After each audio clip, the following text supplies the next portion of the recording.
So, what I'm about to share, it's not really just a story. Think of it more like a confession, a map into the haunted house of our own spirit. This is a cautionary tale, right? A journey straight into the heart of our own inner decay. So, let's dive in. Okay, so our journey starts right here, in this world that's just lost all its meaning. You know that feeling where everything seems hollow, kind of like that wax fruit you see sometimes? It looks perfect, but on the inside, it's totally dead. And when the world outside starts to rot like that, it forces you to look inward, to that wasteland that, let's be honest, we all carry inside us. And that's when you realize there's no better place to run to. You can't escape it. The only way out is to go through it. We have to descend. We have to go down into the basement of our own minds and just face whatever's been festering down there in the dark. And yeah, down there, in the absolute depths, that's where we meet the first guardian of this inner ruin. And who is it? Well, it's a reflection. The one reflection we've spent our entire lives trying so hard to avoid. So this is where the psychological blueprint just gets laid bare, you know? We could use the clinical term, call this thing the id, that raw, untamed engine of all our desires. But in this Gothic landscape of the soul, oh, he's something else. He is the uncanny shadow, a demon of pure, unfiltered truth. And get this is his throne room, a subterranean temple made of black volcanic glass. And the columns holding it up, they're not stone, they're petrified trees. And each one is a monument to a memory we repressed, a trauma we tried to bury deep down. This isn't just some spooky place, it's our own psychological underworld made real. He looks human at first glance, but when you really look, there's just this chilling void where a soul is supposed to be. He's not a person, he's pure primal energy, a force of nature, and his only purpose? To completely shatter that polite, conditioned self we built to show the world. And this is his real job, right here. Looking at him is like staring into a perfect dark mirror. It shows you everything, every ugly impulse, every hidden thought you refuse to even acknowledge to yourself. The real horror, it isn't him. It's that moment you recognize yourself in what you're seeing. He doesn't say a word. He doesn't have to. His message is absolute. He's showing us that this whole journey, it isn't about escaping the darkness. His one demand is integration. You have to make it a part of you. Yeah, the only way forward is to embrace that monster in your own basement. So you survive that ordeal, right? You surface and you think, okay, phew, the worst is over. But no, there's a new figure waiting for you. He's perched up there like a gargoyle on this architecture of denial we've built. And this one isn't a monster from the depths. This is a tempter, one who mocks the very idea that you even have a self at all. This jester, he's the ego. You know, that collection of polite lies and convenient masks we all put on for society. He basically represents the gilded cage we build for ourselves. It looks nice, it's comfortable, but man, is it completely hollow. What's creepy is he doesn't attack you. He just watches. He's the silent witness to how stuck we are, how stagnant we've become. And you can feel him mocking this pathetic trade we've all made, giving up a real, authentic, chaotic life, that lightning, for what?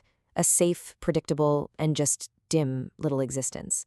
And this is his temptation.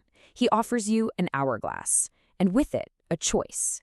You can live this comfortable, hollow life on a loop, forever. Think about it. A permanent cycle of just kind of rotting into the void, but without any of the pain of trying to be something more. His bet is pretty simple, really. He's wagering that when you see the utter vanity, the complete emptiness of the self you've built, it'll break you. He thinks you'll be so disgusted you'll actually beg for the abyss, for the peace of just not existing anymore. So the choice is right there in front of you. Do you give in, or do you find some reason to affirm life, flaws and all? Okay, and then, just when you think you've seen it all, high above the struggle with the shadow and the jester, a final judge appears. And this one's different. This isn't a tempter, it's not a reflection. This is an architect of pure dismantlement, a force of cosmic correction. Yeah, psychologically, we'd call him the superego. You know that voice of crushing moral judgment in your head? That's him. But in this realm, he is the red specter, the high judge of the void. And his philosophy, it's simple and it's absolutely terrifying. The logic of zero. His purpose, is chillingly clear. He sees your individual consciousness, yourself, as a mistake, an error. He sees us as just a collection of fractured mirrors, pointlessly reflecting the light. He's the surgeon of silence, and he's here to gather up all those little shards and return them to the quiet, unified dark. See, to him, we aren't sinners who need to be punished. We're simpler than that. We're an error, a bit of static disturbing the perfect silence of the universe. So the fire he brings, it's not about passion or hate. It's a cold, clean fire of pure correction. So the core of his verdict is this. Our existence is basically a bug in the system. And the solution isn't punishment. It's a systematic, logical return to the inorganic, a factory reset, a return to dust. And then, in the silence, an ebony clock starts to chime.